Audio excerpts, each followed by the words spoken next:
Hi guys, welcome to the Full-Time Amateurs YouTube channel. I'm Manuel. I'm Luis. And today we're going to be reviewing the Pebble Time Steel Smartwatch. We're going to be doing it a little differently. On most tech review channels, there's just one guy saying this is their experience, this is the specs, this is how I've experienced the watch, or any sort of tech. But today it's going to be two people, the guy who's more technologically inclined, Caleb. and the one who's not. So let's get right into it. Do you have any pros for us today? Yeah, my biggest pro actually is probably going to be on the side of water resistance. So I'm pretty lazy when it comes around to like taking my stuff off, putting it on. So I like the fact that I can just put the watch on and just hop in the shower, hop in a pool, go to the beach, not worry about it, and just kind of go in and come out with the watch being all wet, and we don't have to worry about it whatsoever. Another one of my pros is actually going to have to be my overall control that I get over my phone with it.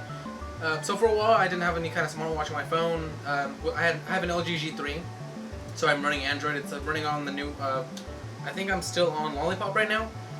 So I do get a lot of control. I get music control, I get reply to text over voice. I also get templates, so I can set templates the way I want them to be, and from there I can select like, oh, I want a certain template, like, oh, okay, be right there, on my way, kind of stuff there, text messages. Another one of my positives that also is a negative though, that kind of dips into both, is going to have to be battery life. My biggest reason for buying this watch was the 10-day battery life that it advertised. I was kind of, well, I guess like heartbroken when I found out that the 10-day battery life wasn't actually like anything close to what I got. The most I got out of it was 5 days. So for 5 days, I put this thing through the ringer basically. So I always have pedometer on, I always have my brightness up to the max. I have the screen timeout time at 8 seconds. I'm always playing with music. Like I said before, I'm always replying to text via my voice.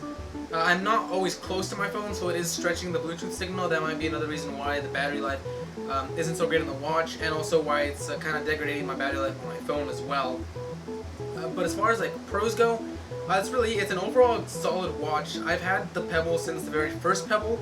So I had the Pebble since the old cheapy plasticky feeling one, the one that they sold for $150, and I upgraded to the Pebble Steel when that came out. I love the Pebble Steel. I still have the Pebble Steel. It's a fantastic watch for everything it does. The Pebble Time is just E-color. That's all it is. It's just the Pebble Steel, but now with the color display. And as far as I know, battery life is still the same on the regular Pebble Time. But the Pebble Time Steel, like I said, quotes a 10-day battery life. Your mileage may vary though on that. So design-wise, there hasn't been too many changes. Buttons are still the same, which I love. That's actually another one of my pros, is the fact that I know exactly where the buttons are without having to look at them. And the fact that the buttons are textured on the Pebble Time Steel is a really nice addition. The fact that they're not slippery, I can press them if it's wet, no issue whatsoever. But ergonomics, it feels good. It's actually curved now, so it fits to your wrist a little bit better. But I do like that they kept the same form. Those are my pros, my kind of positives about the watch and all that stuff there. But I'm curious to know what your pros are, considering again. This is the first time I've ever had a smartwatch, or even used one for that matter. I'm also using it on an iPhone 6, so it runs a little differently. However, I will say the ergonomics of it, completely comfortable. The watch faces, all interchangeable, all great designs that you can get on the app. It's super easy to navigate through if you're, again, a first-time user like myself, and you can pick up pretty quick how to navigate it in between apps, in between certain screens, stuff like that. Its battery life was actually pretty great for me, considering I didn't run a lot of apps on there, like yourself. Yeah. I mainly only used it for music, obviously the main watch face and the notifications. It's pretty good on my phone battery life too. It doesn't waste a whole lot of battery. Every day it came home, it was maybe on my battery, just on my phone, for normal usage, it was around maybe 75%. And so it's still a pretty great usage. It's not a huge power eater. Yeah. Some negatives though for me is the range isn't great, so that will eat your battery for sure. Not just on your phone, but also on the watch itself. When I went out of, I think it was maybe 20 or 30 feet away from the watch, it was. Yeah, it's 30 feet. The watch loses connection. 30 feet. It kept searching for the signal to connect, and when I would get home, the watch would be at like 40%. But again, it's a smartwatch. It's supposed to be really close to your phone, so I mean, there's no point in testing the range if you're an everyday user. Yeah. Another con for myself is the lag time sometimes on certain notifications. The text and email were kind of off. I would get them on my phone sometimes 3 minutes before the actual smartwatch would, 3 to 5 minutes before. But Snapchat and Twitter were pretty much instant, sometimes even before the phone would get them. And the last thing is probably the fact that I would have to have the Pebble Time app open as a background app, just sitting there operating. So it may eat my phone a little more, but it's still not as heavy. So it's just more of a concern. But overall, it's still a great watch. I mean, comparing it to just normal watches in general, it's a pretty great buy. I saw the Pebble Time, I think. The regular Pebble Time? Yeah, the plastic regular one? Yeah, the regular Pebble Time at Best Buy for like $100. That's that one's what? Yeah, this one's $250. If you're looking for like a really nice watch that doesn't matter who you're kind of going with, whether it be Android, iOS, or even if you're going to Windows Phone, don't quote me on that, but they might be supporting Windows Phone as well. You're pretty good about going with the Pebble. If you want something that takes advantage of your operating system that you have on your phone, then get the watch that your company makes. Obviously, Android would be the Google side of things, and the iWatch, or Apple Watch, excuse me, would be the Apple side of band thing. But as far as like my cons go, battery life. Again, like I said, it was a pro and a con for me. I love the fact that I'm not charging it every day. I know you did charge yours every day, but that's all preference. I wanted to see how long this would last. So again, I was really excited about the 10-day battery life. Didn't get that. I was hoping for 7, honestly. I knew 10 was crazy, pretty much like a pipe dream. So I was hoping for 7. I got 5, which I mean it kind of hurts a little bit because I mean the main reason I got it, like I said, it was because of the 10-day battery life. I was hoping to get a week out of this thing.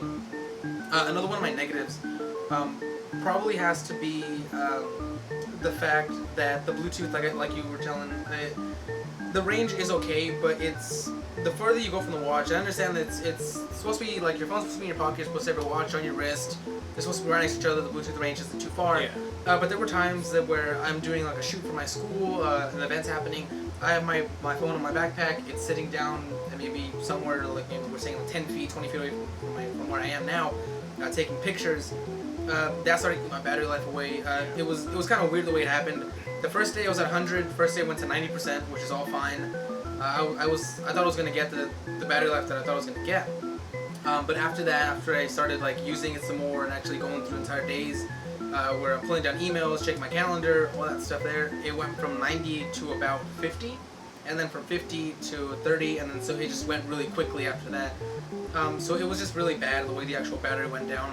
But there's not really many cons that I can give. I mean, battery life, it just sucks that it happened the way it happened, but I can charge it every other day and know that I'm going to stay at a pretty constant battery level where I'm not worried if I'm going to get through the day. So if you're going to be using it like really heavy power user, charge it every other day, maybe every third day if you really want to, if you're a stickler about charging your things often. It does drain my battery definitely quicker. I noticed it on my phone. Normally I can get through the entire day no problem, but when I have the Pebble or anything Bluetooth for that matter, it does hit my battery in a pretty significant way. I usually carry around a portable battery charger in my backpack, and I plug it in whenever I get the chance. I'm in class, something like that. But not many cons. The only con I have is battery life, and that's minimal. And that's really minimal. Mainly pros. I don't have too many bad things to say. Software-wise, I like the color, I like the animations. It just seems like the animations are kind of there to hide maybe the lagginess of the system. Yeah. Just because the animations take maybe a second to boot, and that might be Pebble covering up any kind of lag time between animations starting, which is super smart of them to do because you don't really notice it, and you kind of get used to the animations, and you kind of set you learn how to, let's say I want to change my music. I made it so to change my music, if I really wanted to get to my music app, I press once in the middle, press down once, select the app, and I'm in music. Yeah. And it's all muscle memory at that point, so if I'm driving, I'm handling the steering wheel, I can really quickly just use the other hand, go to my music, and I have all my controls right then and there. So I do like that, but maybe a bit quicker, maybe something a bit snappier. That would have been nice. That would have been really, really nice to have. But as far as my cons go, that's really all I have. far as your cons go. I think you went into them a little bit. Yeah, I think the only other one that comes to mind is the, you said you got like text templates, or you were able to give voice commands for text? Yes. I wasn't able to. I would assume that's because I have an iPhone, but again, maybe an update or an app development, maybe that would work for Pebble Time to branch out for iPhone users or Apple customers.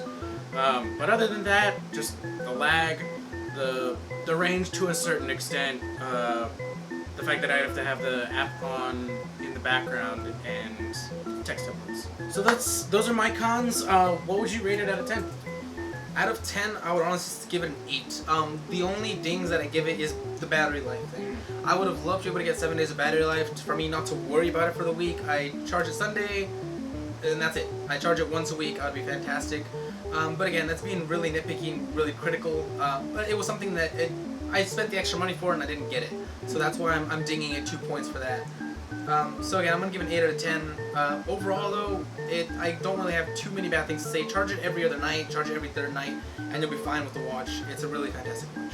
How about for you? Out of 10? I'd probably give it 8.5, 9, mostly because it was my first experience with a smartwatch. Yeah. I mean, I'd probably shop around a little more, test out some more smartwatches. I don't know. I'd give it a 8.5 out of 9. 8.5, huh? Alright, well, I mean, besides that, I think that's going to be it for the actual review and the actual video. Thank you guys for watching so much. If you like this kind of stuff, please subscribe to the channel, give us a like, it really helps out a lot.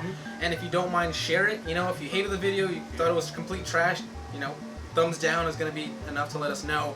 But again, like I said, if you liked it, let us know, and make sure to share it. Thank you guys. Later. Take it easy.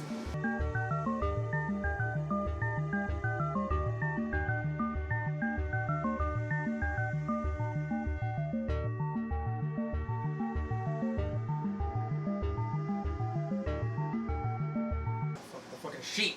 I got it. That's not on the right paper. Oh, shit. You fucked us, Cortez! 9/11. You fucked us! So 9/11 was an inside job. Oh, I only read off the prompter! Go fuck yourself, San Diego. God damn it. Alright, just keep it rolling. Okay. It's still keep it rolling. Keep no one Give it a second. I'm kidding. That wasn't a mistake. So you got any pros for us today? Oh, we're just gonna go right